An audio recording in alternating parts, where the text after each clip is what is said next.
Estamos de volta com Voto a Voto. Já se encontra aqui no nosso estúdio o professor José Reis Pereira, candidato a deputado estadual pelo PSDB. Boa tarde, professor. Boa tarde. É um prazer estar aqui mais uma vez na TV Timon, nesse seu programa, Arlete, e espero que a gente possa trocar ideias que interessem a população do nosso estado. Professor, o senhor acha que a sua reeleição está garantida? Olha, o mineiro diz que mineração e votação só depois da apuração. Então ninguém pode te dizer garantido da sua eleição, e a gente sabe que como é que fez a campanha, sabe que procurou fazer o melhor possível. Eu, pessoalmente, pela própria característica da minha candidatura, é uma candidatura que tem, digamos, apoios de grupos pequenos mais localizados em todo o estado do Piauí. Tento fazer uma campanha de corpo a corpo, de contato mais direto possível com o eleitor, com a população, e em cima muito de ideias, de propostas, principalmente em cima daquilo que eu já fiz como deputado e como continuação de uma carreira de luta no movimento docente da universidade, de modo que eu penso que tenho chances, né? que está com tudo para eu ganhar. Mas a eleição mesmo, o resultado mesmo, só depois da apuração. Então não posso dizer que com certeza está ganho. Acredito na vitória, acredito na minha reeleição, mas a certeza só depois da apuração. Professor, o senhor já é deputado. O que deve melhorar, o que deve ser feito para melhorar em termos de Assembleia Legislativa para contribuir para o progresso do Estado?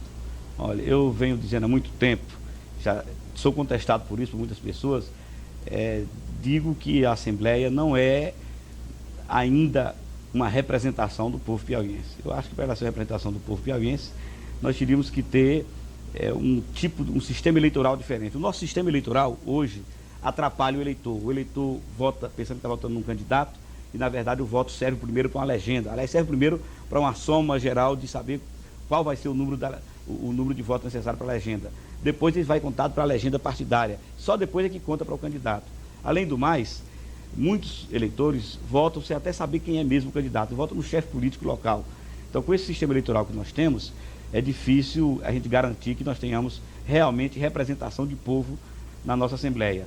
Isso poderá acontecer quando nós mudarmos, eu espero que seja em breve, que não demore muito, com a revisão constitucional de 93 a gente possa fazer isso, a gente ter uma eleição com voto distrital misto, ou seja, uma parte dos deputados eleitos no distrito, exatamente, eleito no distrito, outra parte eleito pelo voto proporcional puro, ou seja, os partidos fazem uma lista de candidatos, mas o eleitor não vota nos candidatos, vota na legenda, vota no partido. E aí aquele partido que tiver mais voto, elege o maior número de candidatos daquela lista, uma ordem crescente. Eu creio que esse sistema é melhor, ele é um sistema que garante a representação das minorias e é um sistema que garante também a representação local mais efetiva por causa do voto distrital.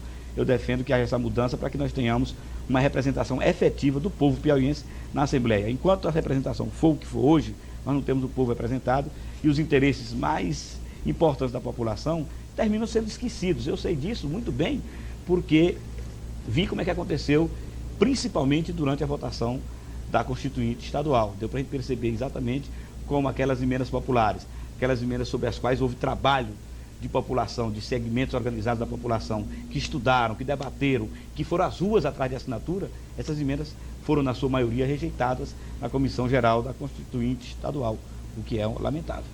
Professor, eu vou tornar a bater numa tecla aqui que já foi tocada. Eu gostaria que o senhor explicasse com mais clareza ainda para o nosso telespectador o que é o voto distrital. Pois não. Veja, a eleição que é hoje, em qualquer ponto do estado do Piauí, o eleitor vota em qualquer candidato a deputado federal, vota em qualquer candidato a deputado estadual. Com a eleição distrital, muda-se isso. Vai ser delimitado um distrito. Então, cada partido apresenta um candidato apenas naquele distrito. É como se fosse uma eleição majoritária. Então, só os eleitores daquele distrito, digamos, Teresina é um distrito. Então, só os eleitores de Teresina votariam naqueles candidatos. E o mais votado seria o deputado representante daquela região. Isso valeria para deputado federal e valeria para deputados estaduais. Seria mais ou menos o seguinte: o Piauí teria que ser dividido em 10 distritos para efeito de deputado federal e cada distrito seria subdividido em 3 subdistritos, porque para cada federal correspondem 3 estaduais. Certo. Como é que o senhor avalia a campanha do professor Walfer Reis até o momento?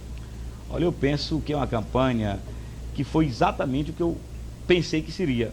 uma campanha de convencimento da população, principalmente da população fora de Teresina, porque Teresina não precisa ser convencido. Teresina sabe quem é o Al-Ferraz, igual a que sabe qualquer um político.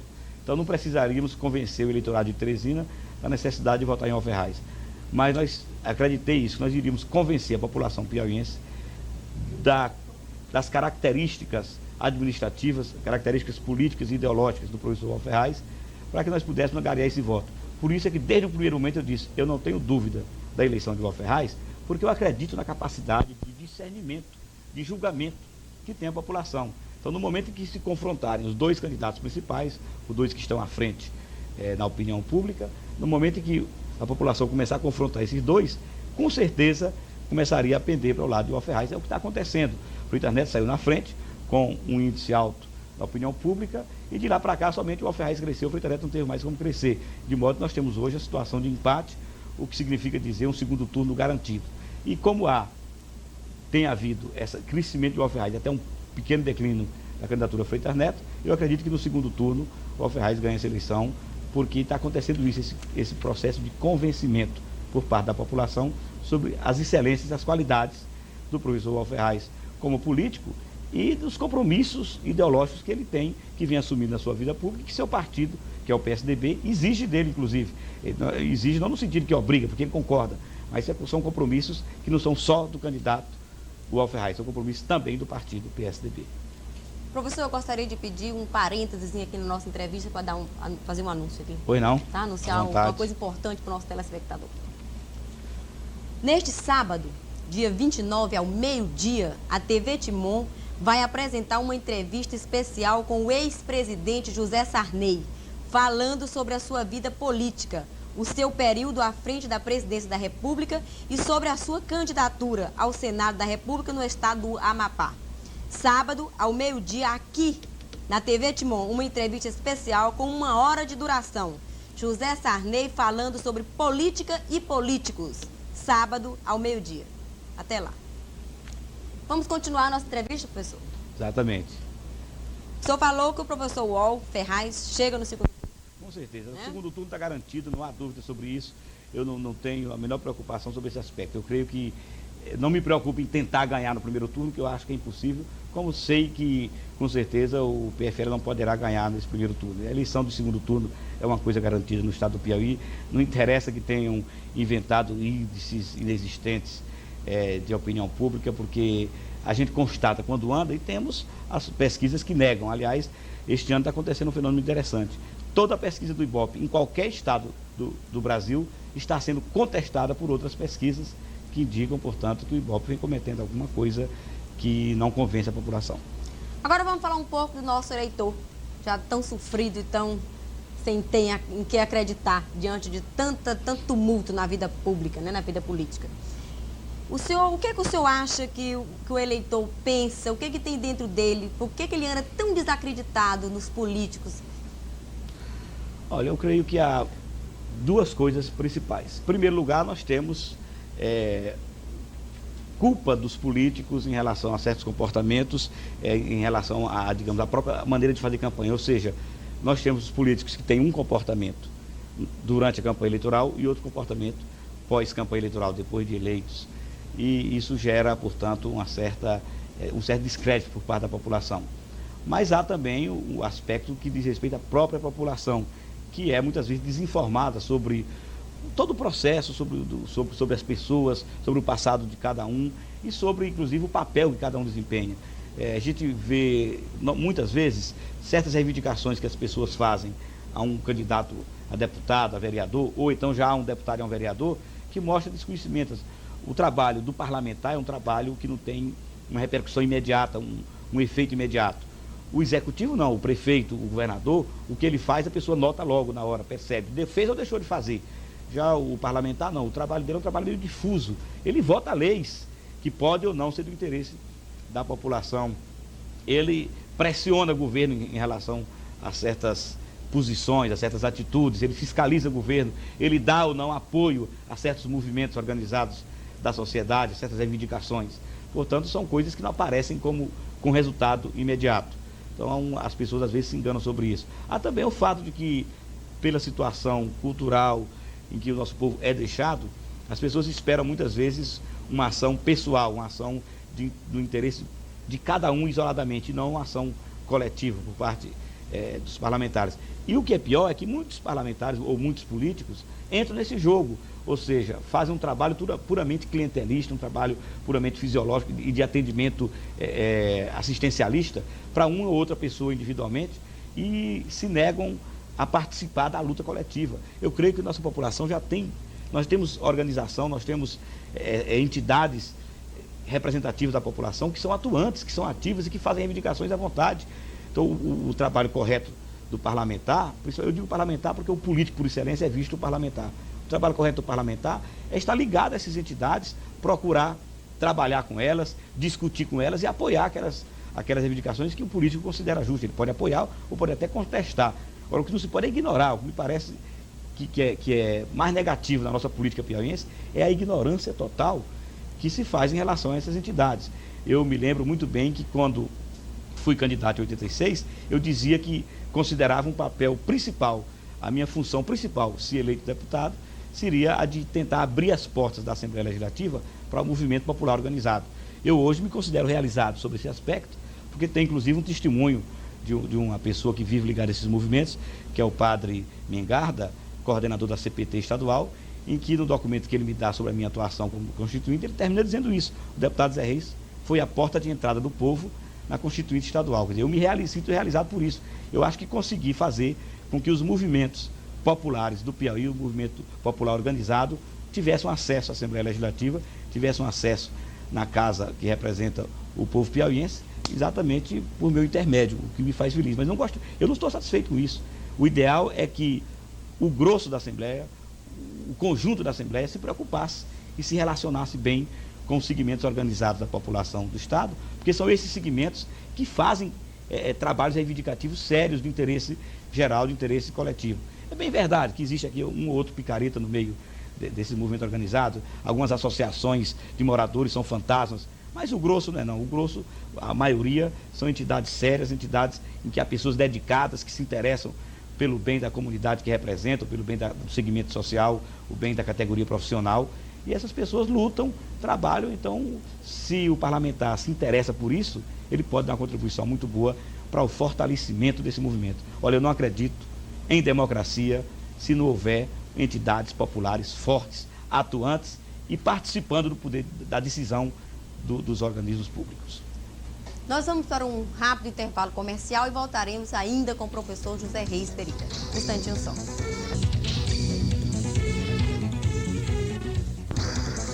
O prefeito de Timon, Luiz Pires, acompanhado do secretário de saúde do município, Luiz Firmino de Souza Neto, e do ex-prefeito Napoleão Guimarães, inaugurou na manhã de ontem 3 centros médicos. Um no Parque Alvorada, outro no Conjunto Boa Vista e o terceiro no Parque Piauí. O secretário de saúde, Luiz Firmino Neto, falou sobre os postos. Nós estamos inaugurando os 3 centros de saúde, padronizados por exigência do Sistema Único de Saúde. O do Parque Alvorada, o do Conjunto Boa Vista e a Avenida 3 aqui no Parque Piauí. Em que consiste essa padronização para que esse posto seja aprovado? A padronização, isso foi de uma vistoria da representante do governo do estado e do representante do Sistema Único de Saúde. Porque um centro de saúde ele tem que ter locais de desinfecção para que as pessoas que ali procurem vão ser consultados, ser orientados sobre determinadas doenças, não contraiam outras doenças. Então a padronização é nesse sentido de higienização, principalmente a parte de imunização, que é uma sala totalmente padronizada, conforme a determinação 1,80 m de azulejo. São determinações padrões para que faça desinfecção semanalmente. Agora prontos, que tipos de serviço esses postos vão prestar? Nós vamos prestar o atendimento médico, odontológico, diariamente. Parte de imunização, que eu me detenho, eu acho que imunização é uma coisa de suma importância. A parte de assistência social, nós vamos ter assistência social dando de 2 em 2 dias. A assistência social passa para fazer reuniões, principalmente no que diz respeito a doenças venéreas e prevenção de AIDS. E também os agentes de saúde darão assistência, principalmente nós vamos examinar, nós vamos fazer um convênio com o grupo de risco, a Associação dos Alcoólatras Anônimos e os pessoal fumantes, para que faça horoscopia de rotina, exame de cabeça e pescoço de rotina. e nós vamos desenvolver nos 3 centros de saúde os 3 programas básicos de doenças degenerativas e crônicas, certo? Principalmente a parte de câncer cervicuterino e mama, a parte de cirurgia, de prevenção em câncer de cabeça e pescoço, e o programa da saúde da mulher e da criança, que é importante para Timon. Que população fica atendida com esses postos? Olha, eu creio que com isso, segundo o levantamento do Sistema Único de Saúde em Timon, o convênio assinado dos 3 centros de saúde com o Hospital Regional Alarico Pacheco, nós vamos fechar o anel, que nós consideramos anel de saúde em Timon. Então nós vamos atender em cerca de 70% da cidade bem. Os postos de saúde inaugurados hoje funcionam como uma espécie de mini hospital, atendendo as populações vizinhas, inclusive com internamento e triagem de casos. Foi firmado um convênio com o Hospital Regional Alarico Nunes Pacheco para o atendimento dos casos em que sejam necessárias cirurgias ou exames mais complicados. Todos os tipos de atendimento, inclusive primeiros socorros, podem ser feitos nos centros de saúde. Em cada um deles existe um gabinete odontológico para a efetivação de um trabalho de prevenção de doenças bucais. O ex-prefeito Napoleão Guimarães esteve presente às inaugurações e falou sobre a importância das obras.